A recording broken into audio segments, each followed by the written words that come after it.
बाद जब क्वेश्चन आपका पूछ दिया तो ये भी पूछेगा कि संदर्भ सहित लिखना है।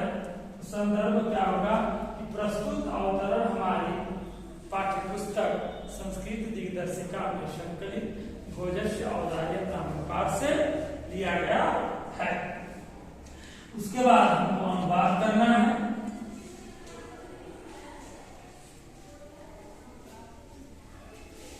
ततः कदाचित् द्वारपाल आगत्य महाराजं भोजं प्राह देव कौपीनावशेषो विद्वान द्वारपालके। इसके बाद तभी द्वारपाल ने आकर के महाराज भोज से कहा। ततः मैंने इसके बाद तभी द्वारपाल ने आकर के महाराज भोज से कहा। ठीक है ना।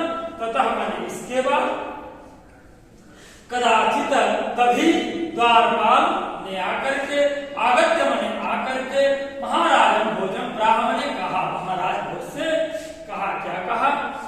देव हे देव कौपीनावशेषो विद्वान द्वारी बनते। जिसके कौपीनावशेषो माने जिसके शरीर पर लंगोटी मात्र शेष है। जिसके शरीर पर लंगोटी मात्र शेष है उसको कहते हैं कौपीनावशेषो अर्थात लंगोटी मात्र शेष का होना। तो कहता है हे देव जिसके शरीर पर लंगोटी मात्र शेष है ऐसा विद्वान द्वार पर उपस्थित है। राजा प्रवेश राजा ने कहा प्रवेश कराओ। ततः प्रविष्टः सह कवि भोजमावलोक्य अन्य दरिद्र नाशो भविष्यति। तब प्रवेश कर चुके उस कवि ने राजा भोज को देख करके कहा आज मेरी दरिद्रता का नाश होगा। मत्वा तुष्टो हर्षासुति मोच ऐसा मान करके संतुष्ट होकर के हर्ष के आंसू ढलका दिए। राजा तमालोक्य प्राह कवे किम रोदसी इति। तब राजा ने उसे देख करके कहा कि हे कवि क्यों रोते हो।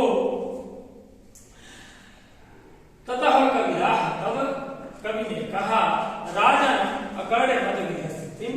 ये राजन मेरे घर की स्थिति सुनो। इतना थोड़ा सा ध्यान लगाने से आपको समझ में आ जाएगा।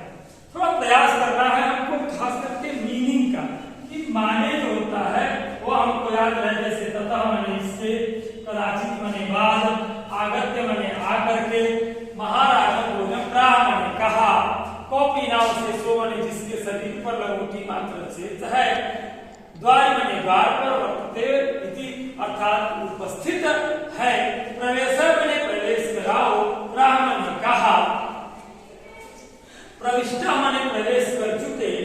भोजमावलोक्य मैंने भोज को देख करके अद्य मैंने आज दरिद्र नाशो मतलब दरिद्रता का नाश होना। भविष्यति मैंने भविष्य में।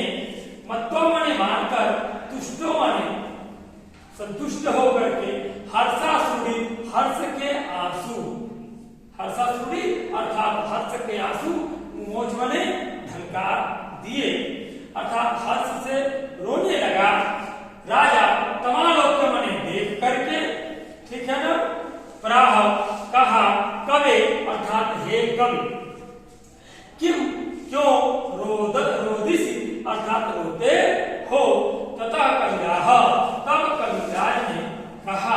क्या कहा? राजनम हे राजन अकर्ण्य मद स्थिति मेरे घर की स्थिति को सुनो। इसी को थोड़ा सा बस ध्यान लगाने की आवश्यकता है। बहुत कठिन कोई चीज नहीं है। यदि आप थोड़ा सा शांति व्यवस्था और एकाग्र भाव से इसको पढ़ेंगे ना तो आपको बड़ी सरलता से समझ में आ जाएगा। विचलित मत होइए क्योंकि यदि आप विचलित होंगे और पहले इसको मान लेंगे कि बहुत कठिन चीज है तो थोड़ी ना आएगा। कठिन चीज नहीं है, सिंपल चीज है, साधारण है। थोड़ा सा समझना है, कोई चीज कठिन नहीं होती, बस आवश्यक